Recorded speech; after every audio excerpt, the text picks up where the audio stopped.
పలాశ శాఖతో పలాశ వృక్షానికి సంబంధించిన కొమ్మతో ఈ దూడల్ని వేరు చేయటం, అలానే ఆవుల్ని మేతకు పంపించడం అనేది ఏదైతే ఉన్నదో, యత్పర్ణ శాఖ యాగా ప్రార్పగతి స్వయైవైనా దేవతయా ప్రార్పగతి, తనకు సంబంధించినటువంటి దేవతతోనే వాటిని ఆ మేతకు పంపించినట్లు అవుతుంది అని ఈ అర్థవాద వాక్యం తెలియజేస్తోంది.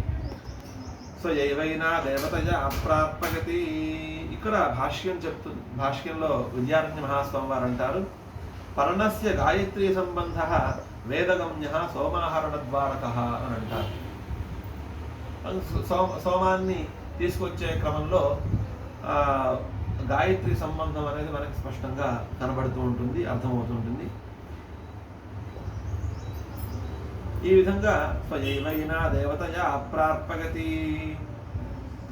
ఆ తర్వాత ఈ విషయంలో ఒకానొక కామ్యపరమైనటువంటి ఒక ప్రయోగాన్ని కూడా మనకి వేదం తెలియజేస్తోంది. అంటే ఈ కోరిక ఉంటే ఈ విధంగా చేయండి, ఈ కోరిక లేకపోతే ఈ విధంగా చేయండి అని రెండు విధానాలని మనకి తెలియజేస్తోంది.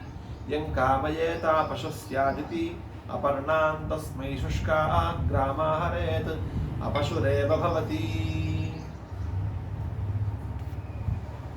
అంటే మామూలుగా